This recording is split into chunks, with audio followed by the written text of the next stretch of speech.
वैसे तो टीएमसी पश्चिम बंगाल के चुनाव नतीजे आने के बाद से मुश्किल में है। बिल्कुल। अब करीब 2 महीने होने वाले हैं, यानी 4 जुलाई को बंगाल के चुनाव नतीजे आए हुए 2 महीने हो जाएंगे और 9 मई को बीजेपी की सरकार बनी थी। लेकिन टीएमसी में जो टूट हुई है, पहले विधायक टूटे फिर सांसद टूटे, अब पार्टी पर भी दावा ठोकने की, यानी टीएमसी किसकी होगी?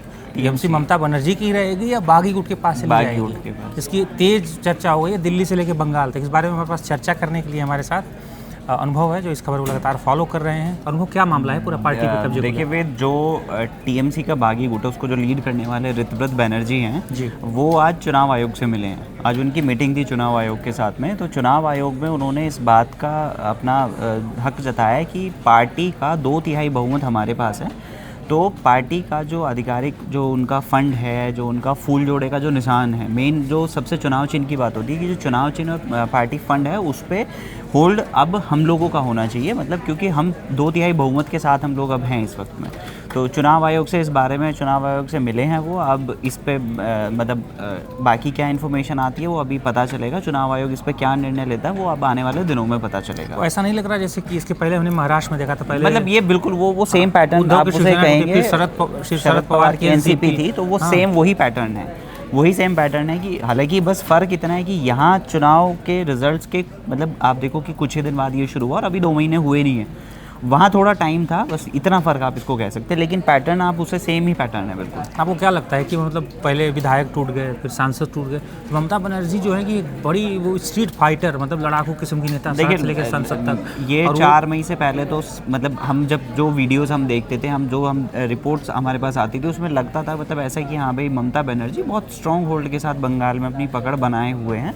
लेकिन वो 4 मई के बाद आपने देखा कि कैसे वो सब कुछ ख़त्म हो गया एकदम से। उसके बाद जिस पार्टी के दम पे वो लगातार 15 साल रही हैं सत्ता में, वो मतलब उस पार्टी में इतनी ज़बरदस्त फूट होगी किसी को अंदाज़ा नहीं था। तो पूरा ऐसा नहीं लग रहा है जैसे कि पूरा टूट फूट और उसके बाद, यानी कि बहुत ममता बनर्जी चाहकर भी पार्टी को अपने एकजुट रखना तो चाहती ही होंगी। उन्होंने बड़ी मशक्क़त के बाद कांग्रेस में से अलग होकर उन्हें पार्टी बनाई, उसके बाद फिर अब सरकार 15 साल मुख्यमंत्री। लेकिन अब उनके पास क्या ऑप्शन बचेगा फिर अगर पार्टी मान लीजिए चली जाती है? मान लीजिए हम मान लेते हैं, तो हालांकि चुनाव आयोग और बहुत सारी चीज़ें हैं, कोर्ट और सुप्रीम कोर्ट तक मामला चलता रहता है। फिर आगे तो फिर आगे मतलब क्या, अगर पार्टी भी जैसे विधायक चले गए, किसी को अंदाज़ा नहीं था, सांसद चले गए, किसी को अंदाज़ा नहीं था, कई राज्यसभा सांसद चल गए, इसका भी किसी को अंदाज़ा नहीं था, क्या पार्टी भी जा सकती है उनसे? मतलब पार्टी भी उनसे छीन सकती है? बिल्कुल। देखिए अब इसमें तो ये तो चुनाव आयोग तय करेगा, इसमें तो चुनाव आयोग की सारी भूमिका चुनाव आयोग के सहारे है कि चुनाव आयोग इसमें बताएगा कि पार्टी का एक्चुअल में हकदार कौन है, पार्टी फंड का, पार्टी के चुनाव चिन्ह का, जो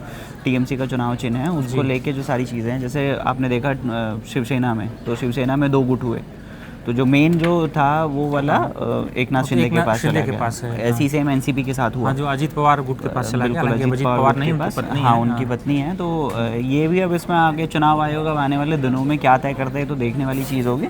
लेकिन ऋतव्रत बनर्जी ने मतलब पूरे दावे के साथ कहा है कि हमने जो 22 जून को जो अधिवेशन party all India Trinamool Congress का जो अधिवेशन हुआ था उसमें भी हम लोगों ने यही कहा था।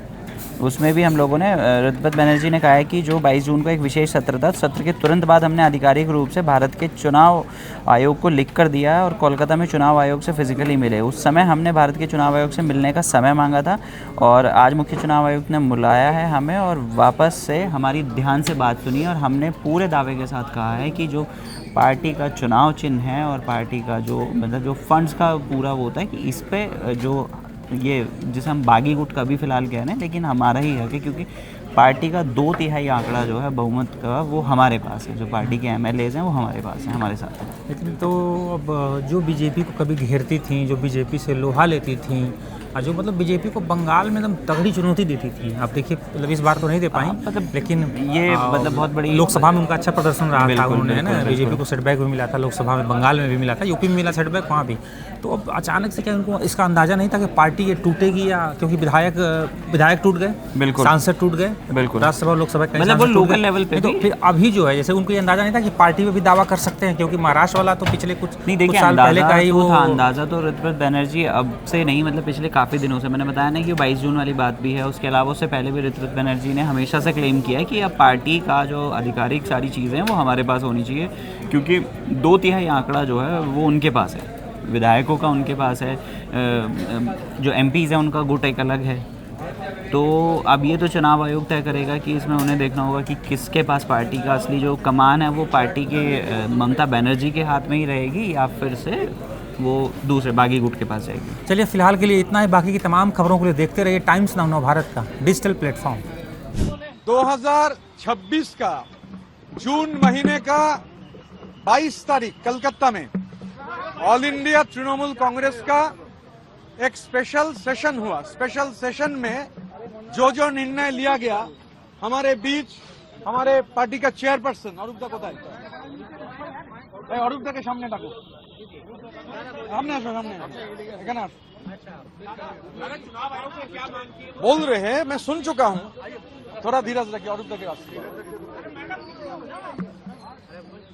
तो 22 तारीख जून महीने में कलकत्ता में जो हमारा डेलीगेट सेशन हुआ, उस डेलीगेट सेशन से all India Trinamool Congress committee, national working committee चुने गए और Arup Roy, veteran politician, multiple times MLA and former minister, cabinet minister, उनको पार्टी का चेयरपर्सन चुना गया।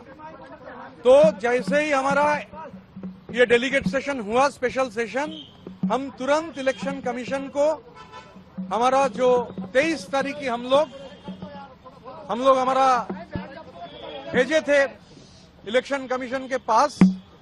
हम लोग 23 तारीख की हमारा जो बात है वो जमा किए थे और इलेक्शन कमीशन से गुजारिश किए थे कि हम लोग जितना डेलीगेशन वो लोग अलाउ करेंगे, 5 होगा 5 से ज्यादा होगा उससे ज्यादा, हम लोग आएंगे और फिजिकली फुल बेंच को मीट करना चाहते हैं।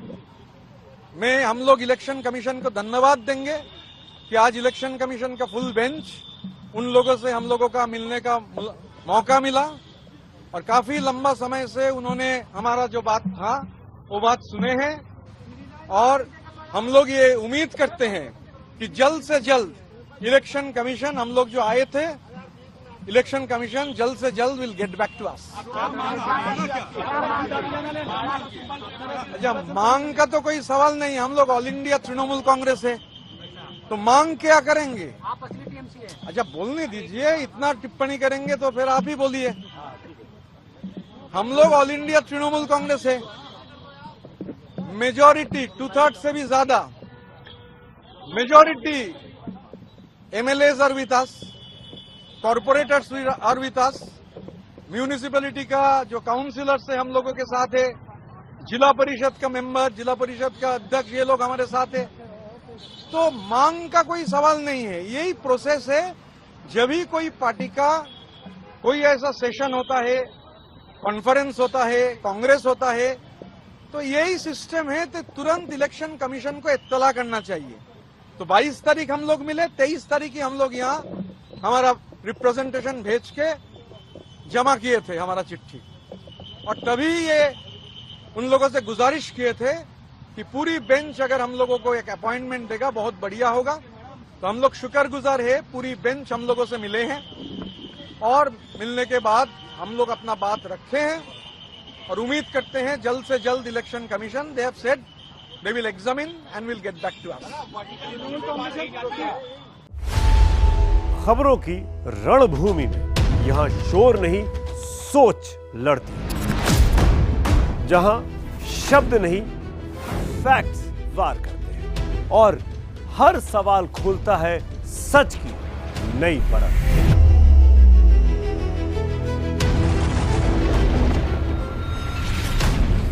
चक्रव्यूह आपके अपने सुमित अवस्थी के साथ सोमवार से शुक्रवार शाम 6:57 पर टाइम्स नाउ नवभारत पर।